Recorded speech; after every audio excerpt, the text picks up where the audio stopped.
आइए तो आज आपको एक बड़ी खबर से रूबरू करा रहे हैं। खबर यह है कि राजद के जो है राज्यसभा सांसद जो हैं मनोज झा, जो मैं आपको बताते चलूँ कि मनोज झा का एक बयान आया है जिसमें उन्होंने कहा है कि जातीय जनगणना के बाद जो होगी वो उसमें जाति के अनुसार, जनसंख्या के अनुसार जो है उनको आरक्षण का दायरा बढ़ाना चाहिए, उनको आरक्षण मिलना चाहिए। मैं आपको बता रहा हूँ कि राजद जो है वो हमेशा ईडब्ल्यूएस आरक्षण के पक्ष में नहीं विपक्ष में खड़ा होता है। लेकिन मैं आपको बताते चलूँ कि सुप्रीम कोर्ट के आदेश के अनुसार जो है कि ईडब्ल्यूएस को आरक्षण दिया गया है, लेकिन सुप्रीम कोर्ट के डी.वाई. चंद्रचूड़ ने एक टिप्पणी कर दी थी। उसके बाद जो है काफ़ी विवाद मचा था। उसके बाद मैं आपको बता रहा हूँ कि राजद जो है फिर से जो है वो आरक्षण को राजद के प्रवक्ता मनोज झा ने कहा है कि जो आरक्षण का दायरा है वो 50% तक जो सीमित थी उसको अब जो है ईडब्ल्यूएस के कारण जो है उसको बढ़ाया जाना चाहिए। उसको जिसकी जनसंख्या ज़्यादा होगी उसी के अनुसार उसको रिजर्वेशन दिया जाएगा। मैं आपको बता रहा हूँ कि जो भी पिछड़ी जातियाँ हैं, जो भी अन्य पिछड़ी जातियाँ हैं या दलित हो, महादलित हो,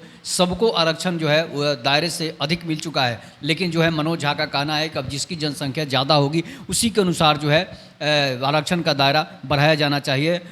लेकिन मैं आपको बता रहा हूं कि जो सुप्रीम कोर्ट के आदेश के अनुसार जो है 50% से अधिक आरक्षण नहीं मिलना चाहिए था, लेकिन उसमें ईडब्ल्यूएस को जोड़ा गया है। उसके आरक्षण को छीना नहीं गया है, उसमें ईडब्ल्यूएस आरक्षण को जोड़कर 60% कर दिया गया है। अब 60% से अधिक आरक्षण नहीं मिल सकता है। लेकिन राजद का कहना है कि अगर हम जातीय जनगणना पूर्ण होती है 1931 के अनुसार जो है जो जातीय जनगणना हुई थी उसके बाद जो है ये आरक्षण रिजर्वेशन मिला था। लेकिन मैं आपको बताते चलूँ कि मंडल कमीशन जो लगा था उसके बाद जो है पिछड़ी जातियों को रिजर्वेशन मिला था। बीपी सिंह ने मंडल कमीशन जो है मंडल आयोग को लागू कर दिया था।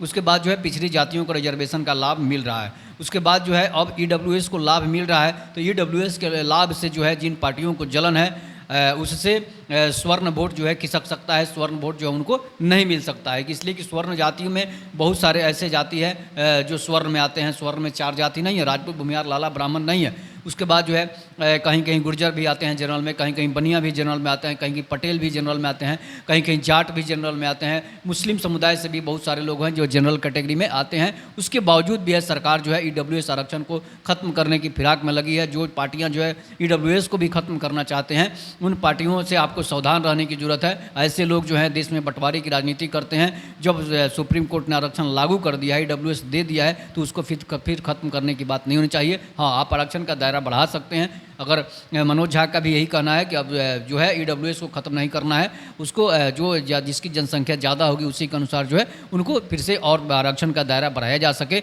इसलिए कि जब सुप्रीम कोर्ट में ईडब्ल्यूएस दे दिया है तो फिर भी आरक्षण का दायरा जो है वो बढ़ सकता है। इसलिए जो है मनोज झा का विवादित बयान आया है कि आप आरक्षण का दायरा बढ़ाइए, तो जिसकी ज़्यादा जनसंख्या होगी उसी के अनुसार उसका आरक्षण मिलेगा।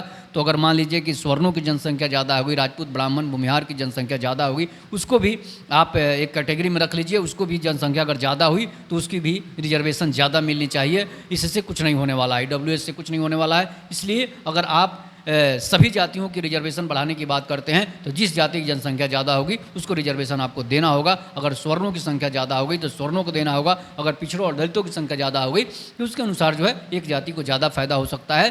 तो ये मनोज झा का कहना है। तब तक के लिए नमस्कार। जय हिंद, जय भारत, जय श्री राम।